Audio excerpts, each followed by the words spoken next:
Alright, so today we're going to be talking about actually parsing with the Beautiful Soup module. And it's going to be a lot of fun. So the concept I want you to get is the concept of navigating a tree, okay? And the way this works is you keep on branching down. So I'm pretty sure you might have used Reddit, okay? You might have, you might not have, that's fine. But the whole concept of Reddit is you have Reddit and then subreddits, and then you can keep on branching down. The same way a URL works. You write facebook.com and then you say facebook.com/user and then maybe facebook.com/user/pictures. So you keep on drilling down into a website the same way we're going to drill down into our HTML code except in one line. Okay, that's the key difference between what we're doing and what the remodule did. With the remodule, we had to search, it took effort, it took time. This is lickety split fast. So let's get started. There's just some code, okay? HTML/doc, the dormouse's story, blah, blah, blah. And we're going to be parsing this code. Again, I'll give you a lecture. I'm pretty sure I'll add a lecture probably in the previous. Take a look at the previous lecture, I think. I might have added an HTML file there or maybe in the download section. But you're going to require this code. Okay, and no, I'm not going to make you write it. I'll provide it somewhere. I'll tell you where.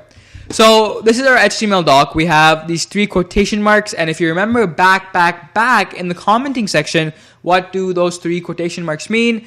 Basically, it allows us to write multi-line statements. Okay, so this is some fantastic HTML. There's nothing wrong except it's ugly. It's horribly ugly and I don't like it. So the first thing we have to do is import BS4. So from BS4, import Beautiful Soup. Okay, now we've done that. So the second thing is, if you remember, we have to create our soup. So soup is equal to Beautiful Soup. And like I talked about last lecture, the first parameter is your HTML. So we're going to put over here HTML doc. And our second parameter is, hey, what are you parsing? Well, we're doing an HTML parser. So HTML parser. Hit enter. Ta-da, we have our soup. So soup gives us this. Soup is this nice looking or horribly looking HTML. So obviously we gotta prettify. So we've prettified this, and now if we print out soup.prettify, I mean, it actually looks pretty nice now, right? It's not that confusing, it makes sense, and it looks good, right? So taking a look at this, I don't think we actually require our comma over here and our semicolon over here.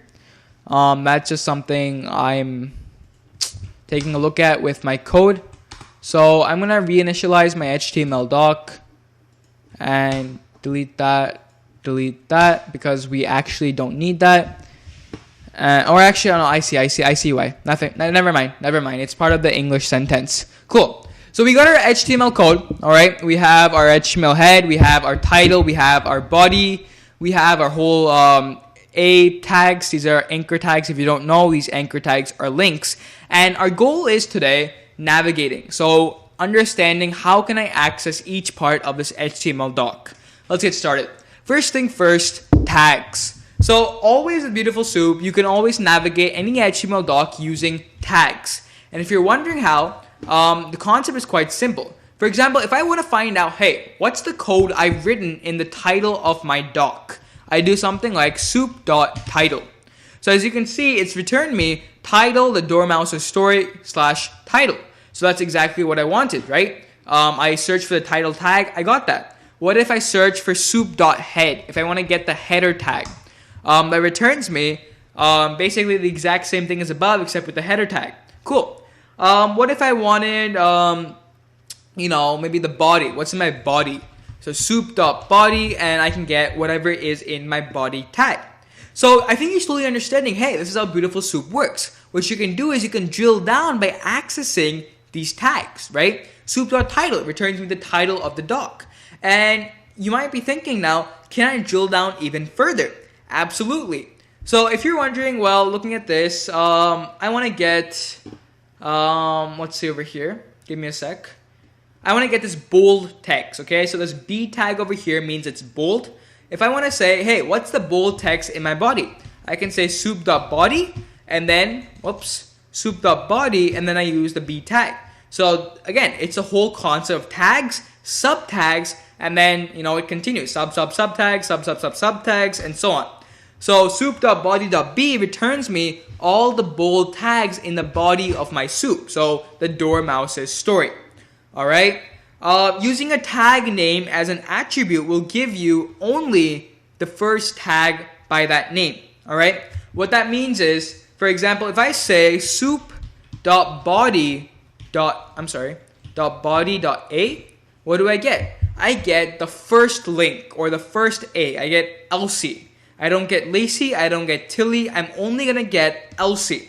Why is that? Well, that's how it works. That's how it works. So if you call, if you're drilling down, if you call even soup.a, what does soup.a return us? It returns us the first link. Okay? It won't return you all of them. So if you need to get all the A tags or something even more complicated, what if you want to get all the P tags, all the W, it's not even W tag, but all of X kind of tags? Then what you do is you call the find all function. I believe we might have talked about this in the remodule, but find all basically returns you all the circumstances where A can be found.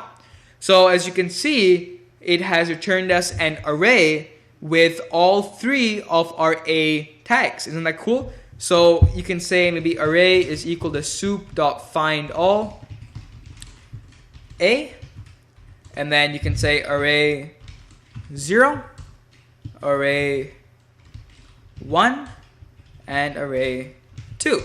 So by doing so, what we've done is we've gotten all the links or all the A tags in our body, and then we've put that into an array and we can access each one of them individually. So I think by now you're slowly understanding, hey, Beautiful Soup is actually really powerful.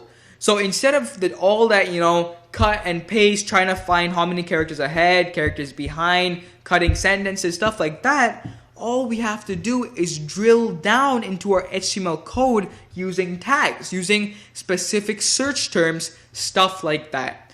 Now, if you have any questions on this HTML code, what I'm doing, what's happening, please leave a comment, leave a question. Again, we're now on the advanced section, so definitely some things might not be too clear to you, and that's why I'm always there to help. So I'll see you in the next lecture, and have a fantastic day.